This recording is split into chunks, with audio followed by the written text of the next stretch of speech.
The Diary of a Certified Psychopath. Off the crank. Gin to win. No guts, no Gordons.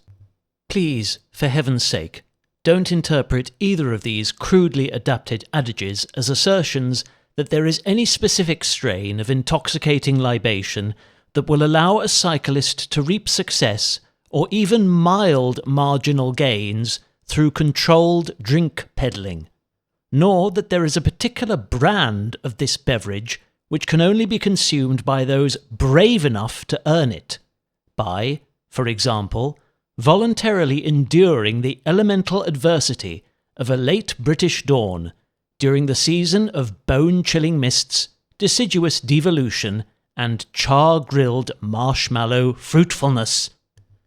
Setting sail in quilted upper-body armour, and beneath a steely sky that I sensed was brewing squalls within its fathomless depths, news reached my distracted wrist by a resonant text alert that ex-stand-up comedian turned quasi-conservative anti-woke activist, controversial social media star, and perpetual prophet of humanity's imminent demise on the world's most popular public broadcasting platform, Russell Brand, has taken an indefinite hiatus from the intense rigours of flogging ethically roasted coffee beans in upcycled hemp bags, organic vitamin supplements allegedly tested on every one of his sponsors' children, and powdered placebo for £1 per purified milligram in return for highly subjective pontification in a toxic echo chamber.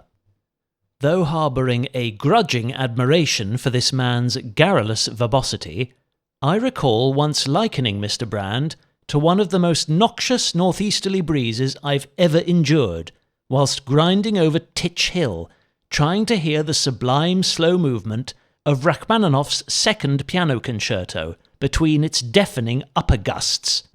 By almost negligible contrast, today's bona fide blockwesterly Beaufort botherer positively bristled with bluster as it tore browning leaves off ever brittler branches, whipped the swollen channel's brigades of white horses into frenzied charges for the shore, where with flowing manes and frothing mouths they'd wave their wind-worthy riders farewell, and stretched Old Fort Road's freshly laundered Chelsea lion out to dry on his tinkling tether, with roars far louder than he could flap his percussive ode of patriotic protest, and, I suspect, even than his team's loyalist fans could cheer, in raising the roof off Stamford Bridge when one of their talented strikers netted a game-changing hat-trick.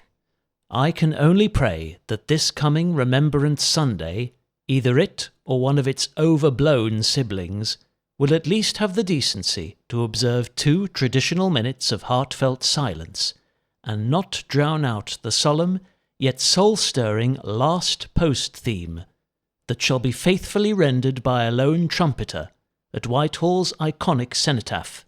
in proud and humble honour of those brave soldiers who, in their selfless legions throughout 2 world wars, nobly sacrificed a generation of otherwise long and happy lives for the sake of humankind's future peace and civil liberties that so many prosperous societies now take for granted.